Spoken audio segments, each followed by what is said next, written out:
అధికారులు, ప్రజాప్రతినిధులు జోడెద్దుల్లో పనిచేస్తూ ఆదిలాబాద్ జిల్లా అభివృద్ధి కృషి చేయాలని మంత్రి సీతక్క తెలిపారు.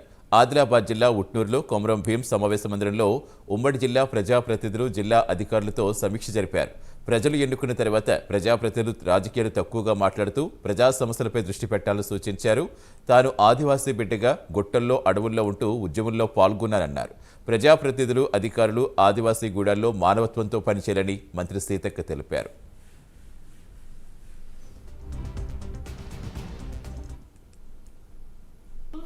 కాబట్టి మనసు పెట్టి పని చేయాలి, మంచి జరగాలి.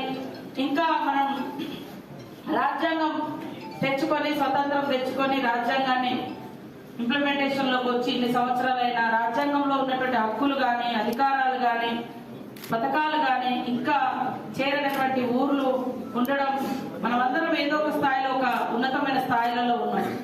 కాబట్టి అట్లాంటి పరిస్థితి రాకూడదు అనేటువంటి లక్ష్యంతో ప్రతి అధికారి తమ తమ పరిధిలో ఉన్నటువంటి ప్రతి సమస్యను క్షుణ్ణంగా హ్యుమానిటీ గ్రౌండ్ లో, not only duty, it is our humanity అనేటువంటి మానవత్వం, కనీసం ఇక్కడ ఎక్కువ మానవత్వంతో పనిచేస్తే తప్ప ఈ ప్రాంతాలలో మనం ఏం చేసినా అది ఉపయోగం లేదనిపిస్తుంది నాకైతే. ఎందుకంటే బాగా బ్యాక్వర్డ్నెస్ ఉన్నాం మన ప్రజలు. ఉత్తర తెలంగాణలోనే ఆ పరిస్థితి ఎక్కువ కనబడుతుంది. ఇక్కడ నుంచి ఆదిలాబాద్ నుంచి అచ్చంపేట వరకు ఇది ఒక్కరోజు వచ్చిన సమస్య నేను అనట్లేదు, చాలా రోజుల నుంచి ఉంది. కాబట్టి ఇంత దూరం వచ్చి మీరు పనిచేస్తున్నారు, కలెక్టర్స్ కావచ్చు, ఇతర అధికారులు కావచ్చు, ఇక్కడ క్షేత్రస్థాయిలో పనిచేస్తే మరి కార్యదర్శి నుంచి మొదలు పెడితే ముఖ్యంగా పేదరిక నిర్మూలన కోసం మరి మిగతా ప్రాంతాలతో, హైదరాబాదో లేకుంటే ఇంకొక ప్రాంతమో మనం కూడా మన ప్రాంతాలు కూడా ఎందుకు అభివృద్ధి చెందకూడదు అనేటువంటి లక్ష్యంతో